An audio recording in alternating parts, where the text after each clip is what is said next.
Welcome to another episode of the Visser podcast. Today we have a special guest from Istanbul. I really wanted to look at weight loss in depth and with someone that lost some serious numbers, serious weight.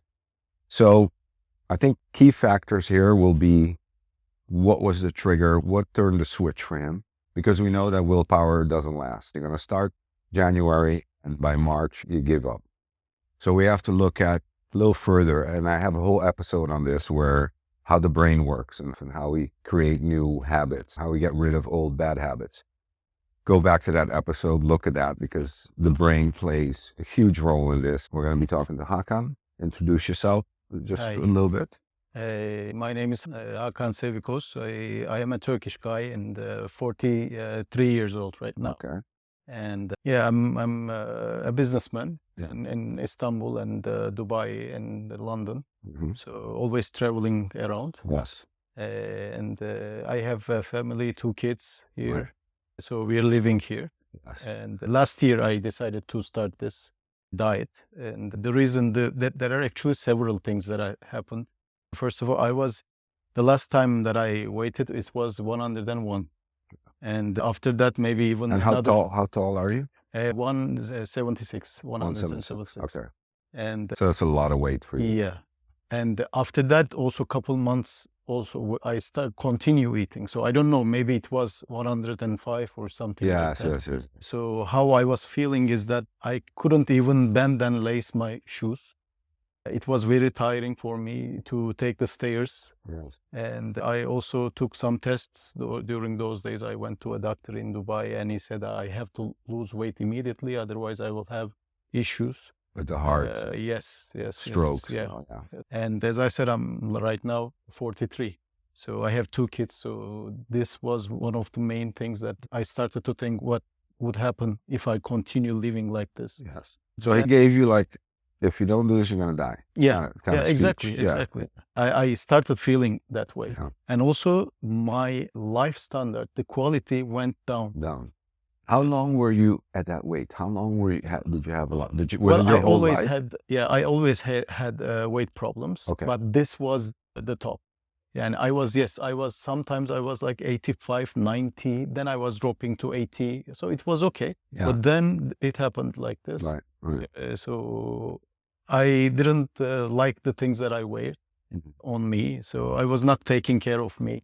How did people perceive you? This is one of the big things. My wife actually insisted on a lot to Yeah. me to start this, but Overall, like in your business, in business, nothing happens because Okay. in business, it's okay. Business is business. I'm Yeah. not in fashion industry. No, so- I know. But I think there is a difference though, the way people approach you now and talk to you now compared to For that. sure. When you meet first time, Yeah.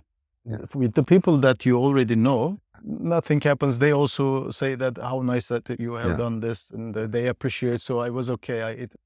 You feel nice, Yeah. but when you meet with the people for the first time, it immediately It's different. Yeah, it's different. Yeah. It's different. Yeah. How they look at you is different. Exactly. So it's very important the shape that you Yes. look to them. Yes. Yes, I know after someone long Yeah, enough, it doesn't matter, but the first approach is Yeah, it's critical. yeah, it's critical. critical. Yes. Yes, it was one of the important things happened Yeah. as a difference. And did you do sports when you were younger, or you never Yeah, did? I did. When I was a kid, I was swimming. Oh, and okay. I was in Galatasaray water polo Okay. team after that. Okay. So I played until 16 years old. Yeah. And then I quit. The main reason was school. Because I was training like in the morning, 5 a.m. and then again in the afternoon. So together with the school, it was getting very Too much. difficult. And you know how Turkish education system is Yeah. different than the other places. So you have to take and concentrate for the university Right. exams. Right. So that's why I stopped. Okay. So at 43, let's go through a couple of the facts. How much weight did you lose? Like from the maximum height? Let's take 105. Yeah, the one I know. Yeah. I was 101. Okay, that's what you know. Yeah, that's what I know. And from that, I dropped to 64. So that's how many?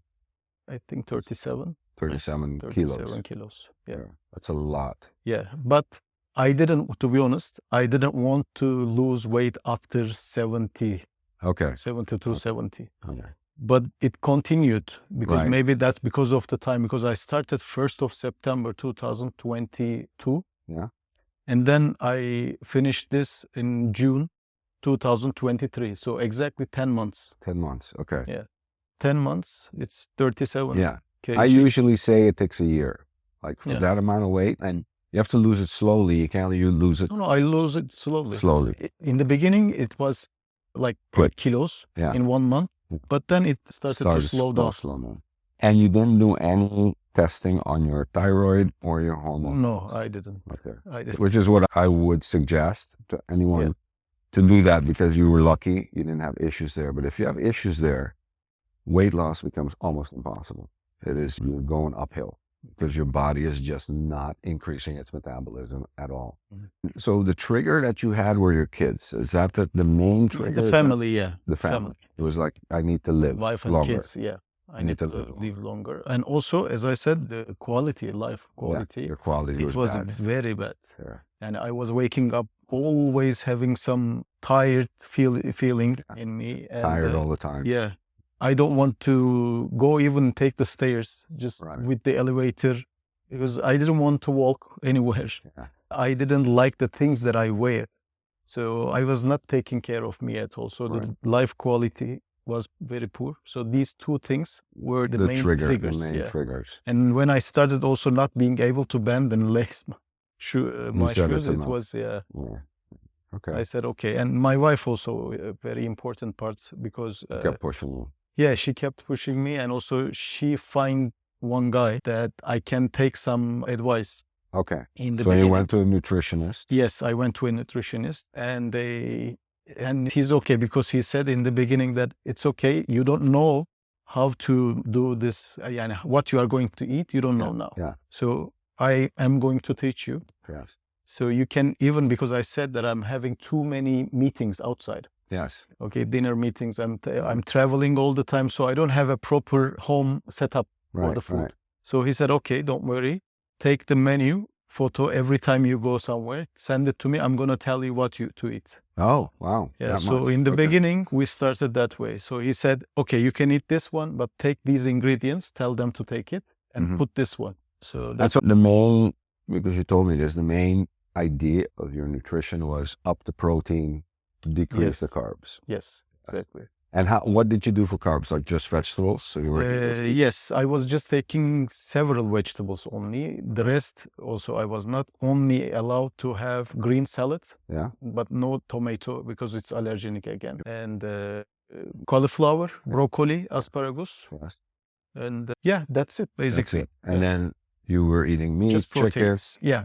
Fish. Chicken, we're not consuming chicken. The reason is the antibiotics that they are giving to the chickens. Okay. But I was consuming turkey. Yeah. And red meat. Yes. And fish. And fish.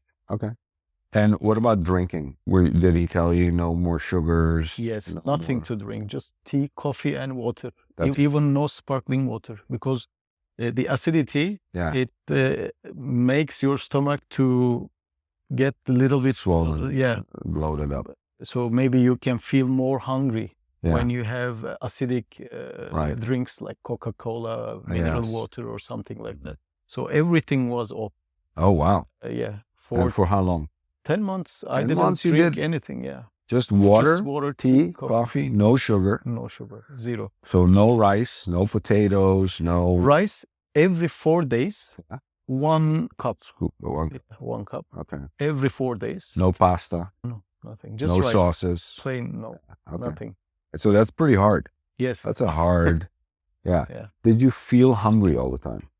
In the beginning, yes. But that's why in the beginning, I started to take, like in the lunchtime, I was taking 5, 6, 7 eggs, boiled eggs. As much as I can eat, because I'm hungry. Yeah, the protein. And it gives you satiety. It means it makes you feel full. Exactly. Yeah. So together with that, I was having 1 cup of salad. Okay. And then in dinner, protein, red meat. Right. Like 200, 250 grams. And together with it, some vegetables also. Yeah. So your protein intake was high. Carb was very low, except vegetables, because you need fiber. Fiber is key. You cannot just do protein and not have fiber. So that's key. And just to clarify, you did not have surgery. You No. did not take hormones. No. You didn't take Ozempic, Wegovy, or Mounjaro. Nothing. Yeah. So you didn't take anything else. This was clean. Yes, I just take, as I told you before, there are some supplements that I have used. Yes. Because of vitamin C. Yes. You had C, you had omega-3 fatty acids, Yeah. which was very good. Did you do avocado at all? No. You didn't do avocado? No. But you had the fish, you had the cold Yes, fish. yeah. And then you had magnesium. Yes, magnesium Yeah. I'm taking. Carbonate. Vitamin D. Vitamin Very D. important. Yeah. Very important. K2, I think. Yes, K2. Yes. Good. That's a good starter. That's a good starter for anyone. NAC 900 also I was using. Yeah. Also, in every morning I was taking, still I'm taking, by the way, carbonate, English carbonate, we say they sell in the pharmacies here. So did he give you a feeding window? Did you have a feeding window or no window? Yes, it was 2 p.m. lunchtime. Yeah. And until 8 p.m. I have to eat again. So there is 6 hours of eating time. And before that you didn't eat? And no. After that you didn't? For 18 hours, no. Okay. So yeah. So 18 hours, no food. So you did intermittent fasting together with? Yes. Okay. So yeah, that's pretty ideal for weight. That's pretty ideal system. That was a good advice. And of course it shows you lost the weight. What was your biggest issue the first 3 days, the first 3 weeks? Headache. I had a lot of headaches. Okay. Because I was eating heavy.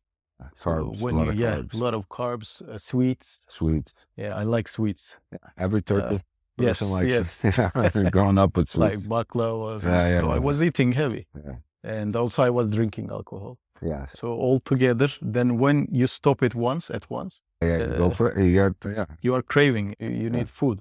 So headaches is one of the major issues. Yeah. And I even feel more tired in the beginning. Okay, in the beginning. Yes, like 1 to 2 weeks. Your body has changed? Yes. Rapidly, yes. But then after the first month, and after I finalized first month, everything was perfect. Yes, stable. So you weren't hungry anymore? No. You were used to it? Yeah. And my advice is that if you can catch that point, you shouldn't be leaving it, because that's the most difficult part. The first part. Yes, that's what I say. The first 3 days, the first 3 weeks, up to a month, that's when you like struggle, and then it just becomes easier. Stable, easier. So yes. Up to 3 months. Tell me what happened at 3 months. Like where 3 was months, the first month I lost 8 kilos. Okay. And then the second month, again, 5-6 kilos more. Okay. Were you weighing every day? In the beginning, yes, because I was excited. Yeah. So I was trying to do it. Then I started to weigh once a week. Okay. In the second month, I started to have once a week because it's better. Otherwise, when you don't... You go crazy. It goes up and down. Yeah, exactly. Yeah. So I started to have it once a week. And at the end of the 3 months, I think it was totally like 15 kg was gone. Wow. Then it was more difficult, of course, losing the weight. Yeah. Because... Slower. Yeah, slower. Your body gets used to it. Yes. So when did you start incorporating exercise? Tell me that part of it. Sure. Until I dropped to 80 kilos, I didn't do any sports. Okay. Because it's harmful for your body. Yeah. When you weight that much, you cannot do heavy cardio or heavy... But you were walking? Only walking. Only walking. And slow walking, not fast walking. Like zone 2. Yeah, you're probably doing zone 1, zone 2 walking, which helps your metabolism. And you were walking how much? Like half an hour to 1 hour, depends. Daily or? No, every like four times a week. 4 times a week. Yeah. Okay, good. So then you get your cardio slowly comes up. Yes, then cardio started. Yes. When cardio started, when I started to go to gym, it started to go faster, the weight. Right, of course. So that's where I couldn't control, and it dropped until 64. And what were you doing at gym? Were you doing weights? 20 minutes cardio. Yeah. And then weights. Okay. 40 minutes weights. 40 1 minutes hour. Weights. Perfect. Training time. Very good. Right. I started, and then it dropped. And your cardio, was your cardio like intermittent, like fast? No. It was just regular, slow. It's regular slow So carb. it's zone 2. Yeah. Perfect. I was just fast walking Yes. and then taking the weightlifting for 40 Right. minutes. So then, as I said, I couldn't control it, dropped too much. Because when you start activating your muscles, Mhm. you start weight training, then you get a whole other burning mechanism of Yeah. calories coming in, which is very good because this controls your blood sugar, controls you. With you start at 0. So we have to go from 0. 0 means, yes, it takes time to get your cardio up before you start weight training. You need to get into it. So it was a very good transition before you started doing the weights, moving up the cardio ladder. And then that's what you kept Yes, consistent. because I know if I stop exercising, I'm going to take the weight again. It happened to me before. Okay. If you don't have this discipline, if you Yes. don't go and exercise regularly, it can be 3 days, 4 days a week, doesn't Right, matter, right. but you should have a discipline. Yeah, 3 days is the minimum. Yeah. 4 days is, you're really hitting it good. That's thriving. And so you said at about 10 months, you even dropped further Yes. in weight. Okay. And did you relax your diet then? Did you start? Yes. Then I started because also with the gym and my PT also advised me to be more relaxed because I'm already training. Yes. So to have gain some weight, it's going to be also helpful for me to lift more. Lift more. Yes. So then I start from June until today. I'm right now like 71, Okay. 72. Perfect. Yeah, it's good. It's good. Yeah. Tell me what you did with alcohol consumption. 10 months, 0. Okay. I didn't drink anything. Okay. Then afterwards? Then afterwards, once a week. Okay. So do you have a cheat day? Cheat day, yeah. With the cheat day, I drink, I eat also. Whatever you want. Yeah. You're not paranoid about Yes. it. Okay. Relax. One full day, not one meal. Yeah. And a lot of people will tell me the most difficult thing is having kids who want to eat this and eat that, and they're eating all the time, and they got stuff around. And when you travel with them, they want to eat, and it's hard not to join. How did you do that? To be honest, not only the kids, because when you go to dinners with meetings, they also push you. They are saying, okay, but today don't do it. Tomorrow you can do it again. You can start again. Or any excuses like we have a match today. Oh, yeah. So in the match you have to drink or eat. And when you put these things, you have birthdays, New Year is coming, Eid holidays and stuff. So weddings. It never ends. Weddings. Yeah, weddings and many things like this. So it never ends. So I think you should tell to yourself, this will never end. Right. Every time a new excuse will come, something special will come. So basically what you did is put it so high, and I talk about this, you have to put it so high on your priority list that it's almost like showering and brushing teeth. That level of priority. Yes, exactly. Because you're never not going to do that. Yeah. Even if stuff falling apart, you're going to brush your teeth, you're going to take a shower before you go out. And so you have to put it at that level of priority for yourself. Otherwise, you're going to drop it. Exactly. Yeah. Even the friends, when they are saying that, okay, today we are together, so you can drink today and so you can start tomorrow again. I said, and this will take a year. Yeah. After 1 year, we can meet again and we can drink together. Today is not today. Yeah. Yeah, good. So good. That's this kind of response. That's tough to do. That's tough to do. That's tough to do. Yeah. Did you lose any friends? No. No. They stayed. Friends stayed. Yeah. Good. Yeah. What's interesting for people, more interesting than details and facts, and we have to go through details and facts, is the story, right? Besides, your lab work being much better, you're being much healthier, all that stuff that, we say, but for a lot of people, that's not enough. They're okay not being super healthy, but there's a saying, the more weight you have, the smaller your brain becomes. The less weight, because there's pressure. The less weight you have, the more your brain is active, the more you have neuroplasticity, the more you learn new things easier. I mean, everything, neurological decline. So when you get older, Alzheimer's, Parkinson's, all these diseases, brain diseases that come in are much less likely to come in if you're at good weight. So I want you to tell how you experience that. What's your... First of all, the confidence is coming to you. The things that maybe when you are inside of a society, the things that you couldn't be able to speak, maybe step up to do the things, you feel much more confident to do them, because it starts, even the things that you wear, you start liking yourself, and that's the mental part is coming into. So when you start liking yourself, it means you are more motivated, more concentrated and confidence. So it helps you in not only in business life, but also inside your family. You Social are more life. fun guys. Exactly. So people look at you differently. Yeah, of course. Absolutely. Absolutely. And you interact differently with people. Yeah. Even they respect you differently. Yeah, there are so many Benefits. Yeah. And you really feel it. You Yes. feel it every day. 100%. And so that's a big one to not fall back. Yes, exactly. I think, at some point, this is important that to lose this much weight, but I think to keep it the same way is more difficult. So that part, I think that's when you should have a discipline in your daily life, daily routine, and you should be doing exercising.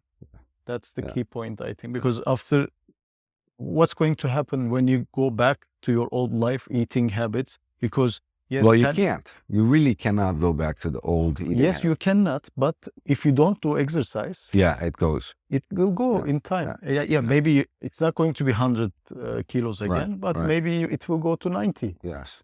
I don't know. And so it's. And so how did you do with skin? A lot of people complain, like when they lose that much weight, and you lost a lot of weight. Yes. That you have a lot of loose skin and it doesn't look good, and people have these issues. When I was 64, I was having these issues. But now. When you were? 64 kg. Oh, kilos. Not years. No. 60. When I dropped to 64 kg, and because it happened really fast. So yes, I had the issues. But now it's better. I still have a little bit, but it's much, much better now because I'm 72. And you're training.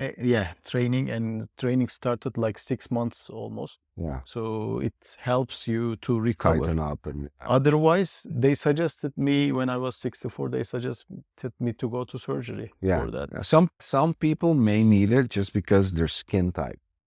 Depends on your skin. If your skin is able to contract back, and some people can't. Once they've been that way, the skin doesn't contract. And then, that might be something you look at in the long run. But I think if you give it enough time, your skin will adapt again. It will, and especially with exercise. Yeah, I think so. That's why I chose to go with the exercising. And, so now it's okay. So how do you find balance in your life? Because you're still a business guy. You still fly around a lot. You still eat with people. You have all the excuses that everyone has, right? How do you see that? Like once a week, I have the cheat day. If that day is the same day with the business dinner, it's fine. Then I'm going to use it. Otherwise, I will stick on to holidays is my time also. So when we go with the family, like right now, 7-10 days to a vacation, it's off. I'm eating. But then when I come back, you go in. Yes, I started to again. So you're flexible in your diet. You're flexible with your diet now. Right now, yes. And how do you measure? How do you keep your weight? How do you measure? Do you do daily, weekly still? Weekly. Weekly. I do weekly. Once a week, I always wait. Same time, same. Yes, same day. Always in the weekends, morning. Okay. So I wait. Before the cheat day. Yes, before the cheat. Good. Great. Yes, because I think that's key for people to hear, because there's so many people that are going through the struggle. It's an epidemic. It's also with children. That's my specialty, overweight children. But with adults, it's extremely difficult to lose weight. And not only that, but if you've always had weight, if you've had weight for a very long time, it becomes like almost an impossible task. People just go, it's impossible. I need stomach surgery. I need a balloon in my stomach. I need to do, these drugs like Ozempic or Wegovy, and they have serious side effects. We're seeing more and more side effects in these, besides muscle loss. And we know for longevity, you need muscle, key muscle, and then VO2 max conditioning. So that is important. So when you travel, how do you exercise? in the hotels. In hotels, There is okay. gym. Before I was finding again excuses. I realized that if you want to do it, You you can can do do it. it. Pay a room even. Yeah. If you, If there is no gym, the place you are staying, you Yeah. can do You- the gym with your body. and you can walk. Yeah. You know, Also, you can walk. Yeah. So there are, if you want to do it, you can do it. you can do it. So yeah, the key there, again, it needs to be high on the priority list. It needs Yeah. to be like way high. Yeah. And also one more important thing that is about the muscles. Mm. I learned that when you increase your muscle weight, Mhm. you don't, then your metabolism is working much higher. So you can even consume more food, Yes. the And ones more that you carbs. like, Yeah. and more Yeah, carbs. yeah, yeah. And when you train, Yeah. so this is another advantage also. Yes, yes. Except when you age, when you're a little older, like I am, Mhm. it becomes harder again. The age plays a role, but yeah, you can with muscle for sure. Mhm. Listen, the muscles are it's your sugar sink. Okay, Yeah. it's your glucose sink. Liver a little bit, but muscles is your glucose sink. Mm. So the more muscles you have, the more glucose you can get rid out of your blood. The less insulin, the less Mhm. insulin sensitive the more insulin sensitive you become with the muscles. So the insulin works much more efficiently with muscles. So this is huge. And not only that, but as we age, what goes? Muscle goes, strength goes. So that's why these old people fall. You can see any old people, they're all brittle. They all have lack of muscle. And that's when they start really losing their health. And so longevity is really linked to strength, muscle mass, and of course, VO2 max. Those are the key pillars there. And so that's what you've been doing really well. And then also, I think the other big key with nutrition or with feeding is that with everything we do, because of our history, we're on this earth for 5 million years, 7 million years, we've always been in struggle. Challenge. We had to fight for food. We had to run, we had to walk, we had to make everything by hand. Only in the last 50 years or 60, 70 years have we become abundant, where everything is in our refrigerator, people deliver everything. But our genetics aren't made for that. Our genetics are made for stress. That's when our cells reproduce healthy. That's when our cells heal ourselves. That's when we heal our DNA. So we have to have we have to introduce this fake stress to our bodies. And this is what we do with weight training. Yes. The fake stress. This is what we do with not eating the whole day. Because if you eat the whole day, your body just goes, yeah, we got food forever. Yeah. We don't need anything and we're just going to break apart. And your body keeps in the breaking apart. So the intermittent fasting you stay with. Yes, I stay with. Which is Even at great. some point, I started to eat 24 hours, every 24 hours. One meal. One meal, yeah. I tried it just to see, but two is better. That I realized. And this is why you have two schools of thought, and people, and when they go online and they look at the research, they go, well, yeah, but all the research on mice and stuff says that if you limit their food consumption, lower the calorie restrict them heavily, they live longer. Yes, mice are in boxes, in sterile environments. They're not in real life. Okay, they don't have to fight disease. They don't have to fight viruses, bacteria, and have daily life. Okay, yes, that's the first fault in those studies. Okay, that's the first thing that doesn't equate, right? So you have, the mice live longer. The other part is that when we look at longevity, we can see, okay, what's the quality of life? And this is where it comes. So you have longevity, so you have lifespan, and then you have health span. And those two can be sometimes different. So if you look at health span is how healthy am I going to be my whole life? Then you need muscle. Then you need resistance. And then you need a little more weight on you. If you look at longevity, you say, yes, okay, I can live longer if I restrict my calories and that's all I do. But guess what? I might have a lower quality of life. I might be in a wheelchair. I might be doing all this stuff. I don't want that. I want the combination of the two. So you're going to have to feed yourself a little more. So one meal a day, what will happen is you're going to lose muscle mass. Yes. So That's you what I need- felt. I yes. felt more weak. Yes. So you need to have, actually, the perfect one is 3 feedings in that window. Mhm. In between, it could be like a protein shake or a protein bar or whatever. So you have 3 protein times during Within the the day. 6 hours of. Within the 6 hours Mm. or 7 hours that you're doing. That keeps our muscles on protein synthesis. That feeds you enough so you can do the work, so you can work out, so you can go to the gym and do all this stuff. And so that becomes the interplay. That's the difference. So along the health span and lifespan, that's where they come together. So you have to give up a little bit of this to gain health Balance. span. Yeah, keep the balance. And the health span is important because that's how you thrive. That's how you can do everything, do your sports, be with your kids longer, still be able to windsurf and do sports with your kids when you're much older. Yeah. That's the health span part. So it's important.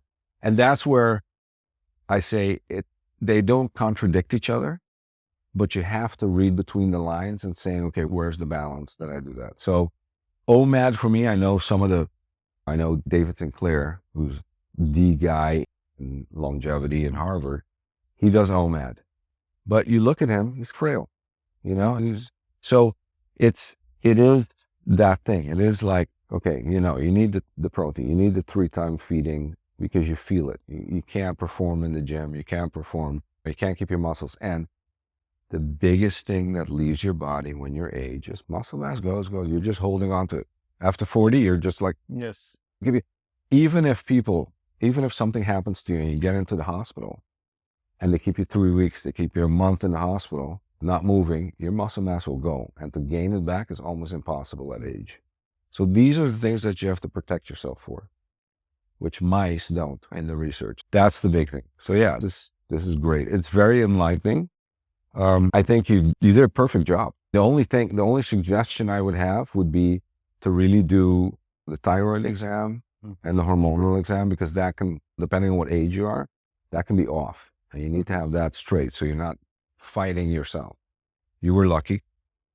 Those were good. So that's key. But yeah, I think this is a great example of losing a serious amount of kilos. Yeah, without any operation. Yes, without doing, where most people think that's impossible. They're like, okay, they don't think it's impossible, they think it's unsustainable. Yeah. You can't hold it. You can do it, but then you can't Well, it's hold the it. same thing with the surgery. If you don't hold it, it's going to come back. Yeah, and there's a lot of other problems with the surgery. Yeah, with the also. I worked with a psychologist from Harvard that specialized in post-bariatric surgery. And he says, listen, these people that do it need 5 years of counseling, minimum, because stuff will come up that has nothing to do with their eating, has nothing to do. And the other thing is that they really never got the chance to really learn how to eat correctly. So they keep eating bad stuff, just little, because they don't have a stomach. Yeah. Right? Which isn't good. It's not good for your body. So you need to learn how to eat healthier, better. Yes, exactly. To keep it. And on the other side, we see that frailty isn't good either. People that are too thin, people that are wasting away. When you age, that becomes a horrible nightmare, because you're going to get, bone density is going to go down. You're going to break your bones easily. Tons of stuff comes up with that. Yeah. The other thing that I would suggest at this point is for you to, if you can, start sprinting once or twice a week. Doing sprints, intermittent sprints, like you do sprints for 20 seconds, 30 seconds, full force, and then rest 3 minutes. And you do 6. That's your whole training. So it's 15-minute training. Okay. So 3 minutes and then 30 seconds. 30-second sprint. You sprint a little bit uphill and you go full speed. Okay. So it's not like what that does, it obliterates visceral fat, the dangerous fat that's internal. So if you have fat around your heart or intestines, or anything like that, obliterates it, because that's the dangerous fat. That's the fat you don't see that people have with big waists. And sometimes you can't see it. There's Asians, Indian people that have very little muscle mass, that have big visceral fat, that die of heart attacks and strokes. And they're like, yeah, but I look good. But we didn't see the visceral fat. And the visceral fat, the way you see it is by doing an MRI.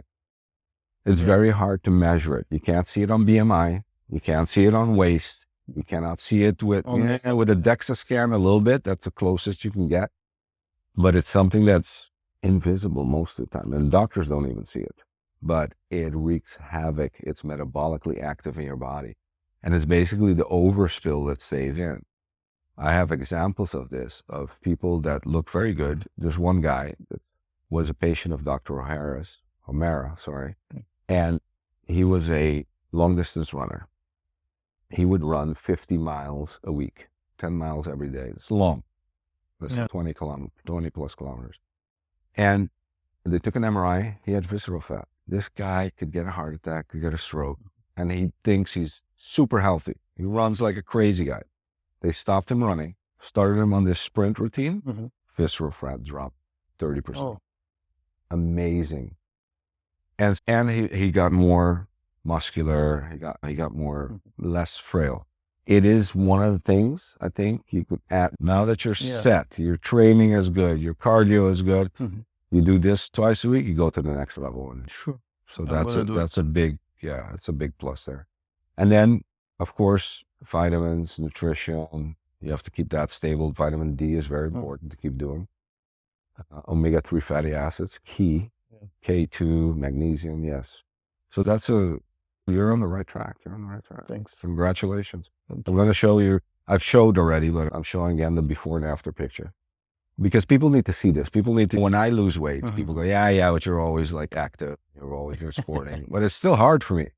Of course. It's hard for going. Even a little bit of weight, I lost 10 kilos, but it's like, it was tough. It was like, okay, I had to put a mindset. I had to do the same things you did to do that. And so I know for people that are like way off their mark, that can't even see the finish line, it's like impossible. They're like, oh my God. And then you have these shows that were on TV, Biggest Losers and stuff. They're all fake. Yeah.